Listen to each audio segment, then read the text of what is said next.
Sound check test mic. 1, 2, 3, 4, 5, 6, 7, 8, 9, 10. So, welcome po ulit guys sa ating channel, Stock Play. And syempre, don't forget to subscribe sa ating channel. Ayan. Then, click all button para palagi po tayo ma-update. So, for this video, so mag-update po tayo ulit about PSE. Ayan. So, yung mga top trending stocks. And kung gusto nyo po mag-invest guys sa Binance or sa crypto, so pwede po kayong mag-register sa ating link na nasa description box. Ayan, so meron po kayong less 20% po dyan pagka ginamit nyo po yung link, which is very useful and helpful guys, para medyo po tayo, makatipid po tayo sa trading fees. Ayan. So pwede nyo pong gamitin, nasa description box po yung link ng ating referral. Ayan. So let's start guys with ASEN. Ayan, so ito kasi una Nahin natin sa ASEN guys, So for ASEN, we have a bounce here. So kahapon hindi tayo nakapag video. Ayan, kasi busy na naman. So for now is, ayun.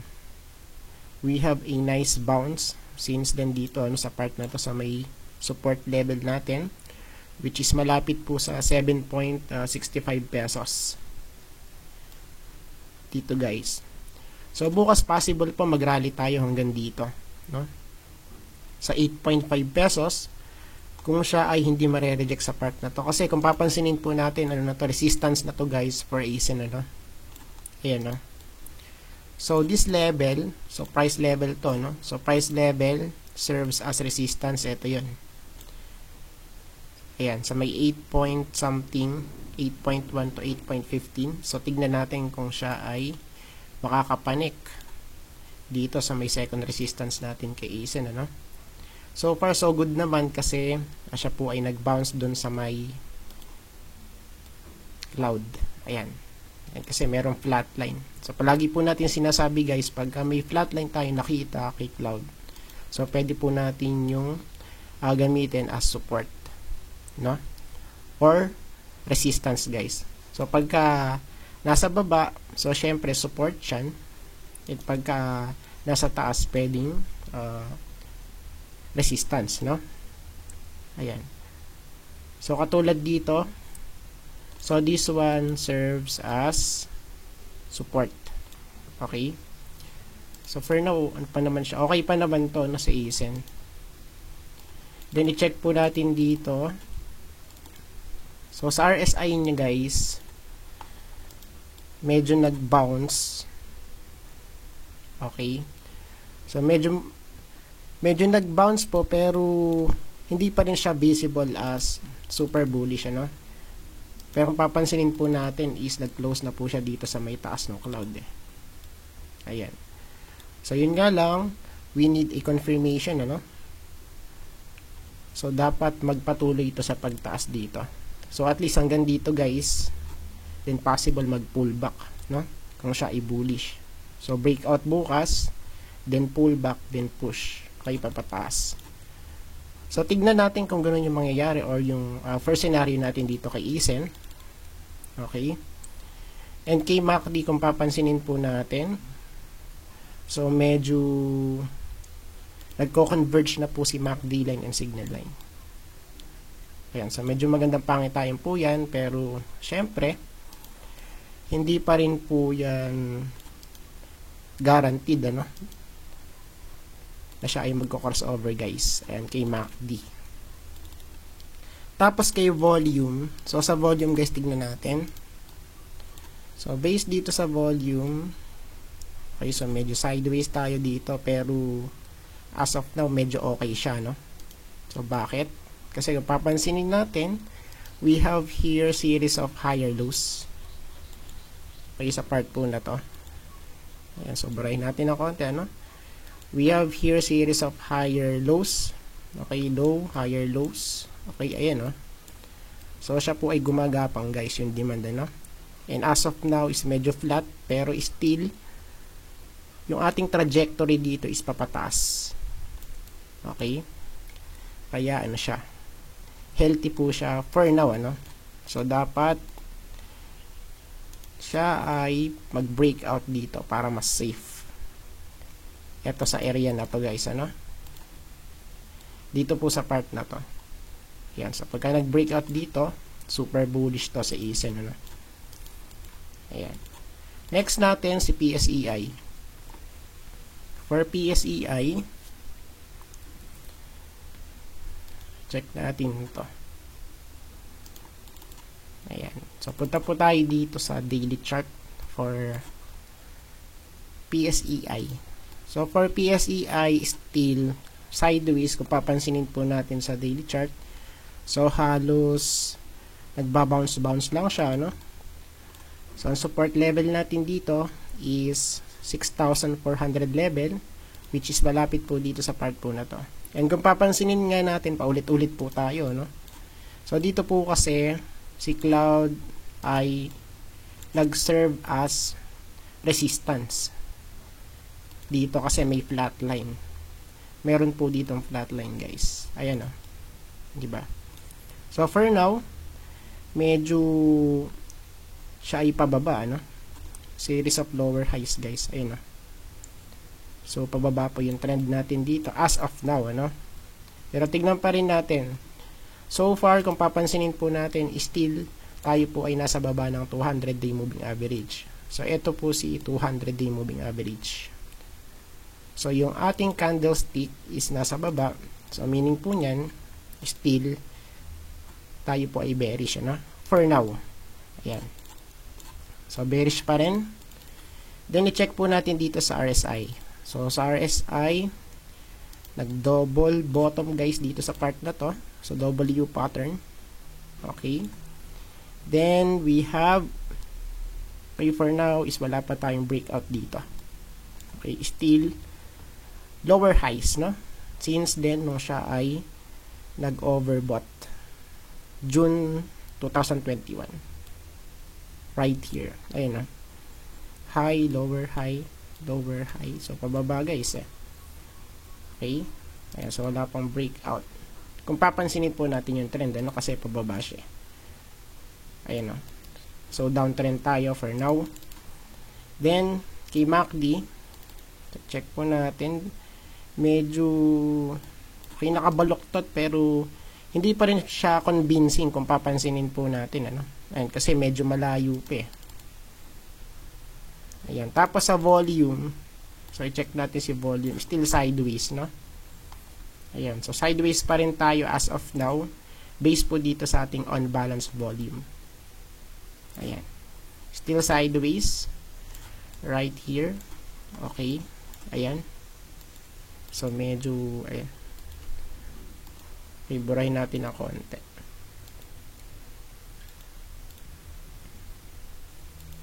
Ayan. Okay. So, dito po sa part na to, still, meron po tayong trend line na sinusunod, ano? Since 2017. So, pwede po kung siya ay magkakaroon pa ng correction or pullback na tinatawag, guys, pwede dito. Ayun na, 1, 2, 3. So sa part po na to, this trend line is still valid, ano? And kaya possible pa rin na siya ay malaglag dyan, guys. Siya ay mag-retest dito sa part na yan. Kasi trend line yan, ano? So trend is our friend, guys, ano? So sa part po na to, sa volume, still possible pa rin. Base po dyan, no? So next natin is nickel. So for nickel, so check lang natin, ano? Nickel. For nickel, let's hide first. Okay, so parang breakout na to, guys. Check natin, nickel. Tapos burahin na natin to siguro. Etong trend line na to. Kasi dati pa yan, eh. Ayan, so i-check natin. So dito po sa part na to, ayan, sa gawi dito, guys. So we have a breakout, no? Ayan, kung papansinin po natin at kung mag-extend tayo dito ng resistance kay before, and right now is nag-ano na, no? So, siya ay naging ano na, support na for now kasi nag-breakout dito eh. So, breakout, then pull back, then push papataas. Okay? So, meaning yan guys, bullish ano? Pero sa part po na to, kung papansinin natin, ayan, so medyo ingat kasi nga siya ay tumaas na. Ayan. So, much better kung magpo-pull back ulit yan. So, dun tayo pumasok, ano? Ayan. So, yan po yung nakikita natin dito. Pero, kung titignan natin yung big picture, check natin kung saan siya pwedeng huminto. Let's see sa weekly chart. So, sa weekly chart, check natin. Oops. So, dito po guys, so, halos resistance na din pala ito. Malapit na, no? Halos. Dito, guys, sa part na to. So, kung titignan natin yan, ay around here. So, pwede na itong resistance, eh. So, dito sa part na to, resistance. Ayan. So, pwede pa naman tumaas to hanggang dito, guys. 6.35. Possible kasi marami ditong touches, eh. Siya ay valid as strong resistance for nickel, ano? Base po dito sa weekly chart. 1, 2, 3, 4, 5. Then, dito sa part na to, we have 1. So, halos ano nga lang dito, eh. Weak lang siya, no? Pero, kung papansinin natin, still valid dyan as resistance, no? 6.35. Base po dito sa weekly chart. So, kung babalik tayo sa daily chart, so, possible nga na siya ay mag-retest doon sa 6.35. Okay. Tapos, i-check po natin sa 200-day moving average and as well kay Cloud. So, kay Cloud, guys, okay pa naman, ano, kasi siya po ay nasa taas, eh. So, bullish to. Same with kay 200-day moving average, still, yung ating chart for nickel is nasa taas pa rin. Kaya still bullish to, no? Bullish, ayan. Bullish tuloy. Bullish, ayan. Then, kay RSI, so halos malapit na rin po itong mag-overbought. So, as of now, siya po ay nasa 68 to 69 level, ano? So, bullish nga to guys, pag gaganyan. Ayan. Then, kung papansinin natin yung kanyang MACD, higher high na to sa histogram, eh. Ayun, oh. And kaya medyo ingat na lang din, ano? Okay, sa part na to. Ayan. So, possible pa naman nga na mag-retest dito sa 6.35. So, malapit po doon. Possible, ano? So, hindi po natin sinasabi na talagang magre-retest doon. Possible lang po. How about kay OBV? So, kay OBV, guys, still sideways pa rin to. So, halos pare-parehas po sila, no? Since May 2021. So far, kung papansinin po natin, ang possible resistance natin dito kay OBV is eto. Ito, so pwede ito. Ayan. Okay, so may konting touches. Ayan, kung papansinin natin, ano? Right here. Okay, ayan, no? Ayan, so valid dyan guys, ano? So, medyo okay siya. Bakit? Kasi yung previous lows niya is papataas. Higher lows, no? Ayan, no? Low, higher low, tapos medyo flat dito, pero still papataas pa rin yan. Ayan. Much better kung magbe-breakout to si nickel, ano? Dito po sa kanyang demand or yung tinatawag nating volume or OBV. Next natin is GMA7. For GMA7, check natin yung chart. Slide. Okay. Wow. So, breakout ulit to guys, ano? Okay, sa part po na to. So, grabe guys.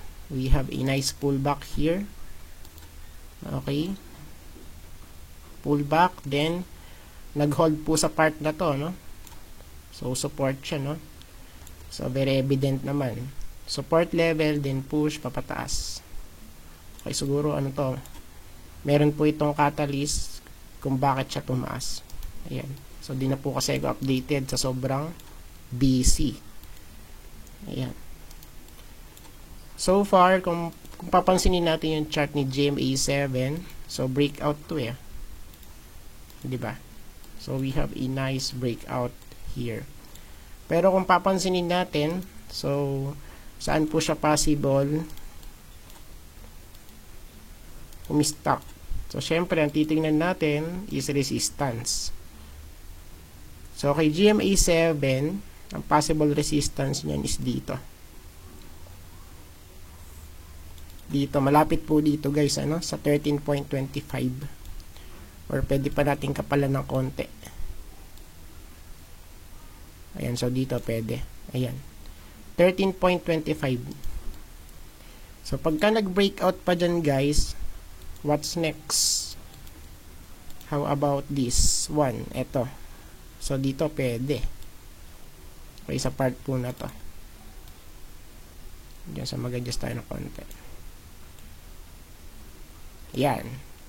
So, dito po sa part na to, sa 14 pesos pwede, no? So, pagka nag-breakout dito, okay, sa area na to, so, ang next target natin is si 14 pesos for GMA7, ano? So, kung hindi naman, syempre, magpapakita po yan ng okay, reversal candlestick bukas. Okay, since Friday. So, pagka Friday, normal sell-off, ano? Pero hindi naman palagi, guys. Ayan. How about sa cloud? NK200. Ayan, so medyo malayo pa naman. Bullish. Okay, for now, bullish to, no? So, nag-bounce pa nga dito. Kay cloud. So, bullish to, guys, ano? Si GMA7. For now. And sa part po na to, kay RSI, check natin kung breakout. So, sa pagkakataon pong ito, so wala pa po tayong breakout base po dito, no? Yan, kasi dito po tayo nag-draw ng trend line. Okay, sa taas. Pero dito sa baba, so breakout na to. Dito guys, ito. Kung ito po yung magiging reference point po natin, ano? Di ba? Ayan. So far, medyo okay naman, pero ano, no? So, ingat na lang din. Ayan. Same with kay MACD.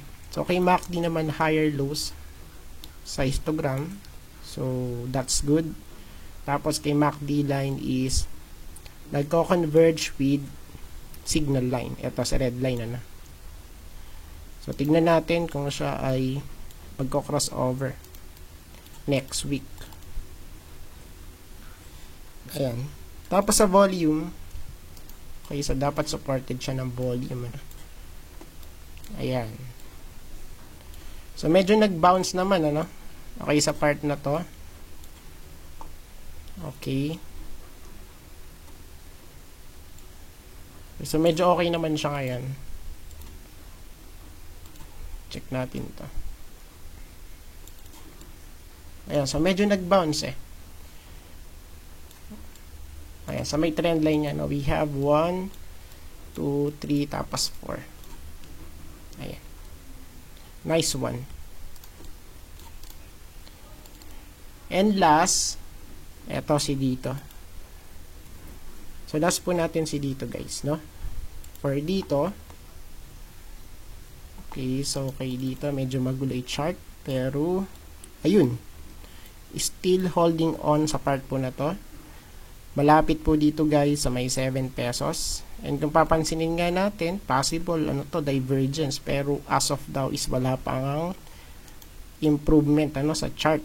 So, still, lower low pa rin to.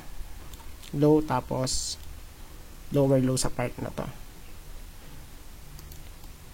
Kung papansinin po natin yung chart ni dito, bearish po ito, no? So, bakit? Kasi po siya po ay nasa baba ng 200-day moving average. Ayan. And as well, siya po ay nasa baba ng cloud. So, pagka po ganyan na set up ng ating chart, based po dito sa daily chart. So, this one is bearish, ano? Lower lows dito sa chart. Tapos, kung papansinin natin dito sa RSI, okay, so medyo flat, ano? So, pwede po natin siyang i-consider as divergence. Pero tignan natin kung magpe-play out, ano? So, hindi naman po lahat ng divergence is nangyayari, no? Pero, possible, no? So far, kung titignan natin, still pabagsak pa rin tong kanyang RSI dito, no? Ayan, sa may oversold area. Kaya ingat-ingat na lang guys, ano? Tapos kay MACD, hindi pa naman siya bumabaluktot guys, papataas. Eto. Ayan, so let's wait. Then, last, eto yung kanyang volume. So, still pabagsak pa rin guys, ano? Ayan, kaya medyo, ano muna tayo dito. Medyo maglaylo muna tayo kay dito kasi medyo risky pa nga. Kung papansinin natin, ano, based po sa chart and syempre sa confluence niya dito sa mga indicators. So that's it and see you po sa next video. Bye bye.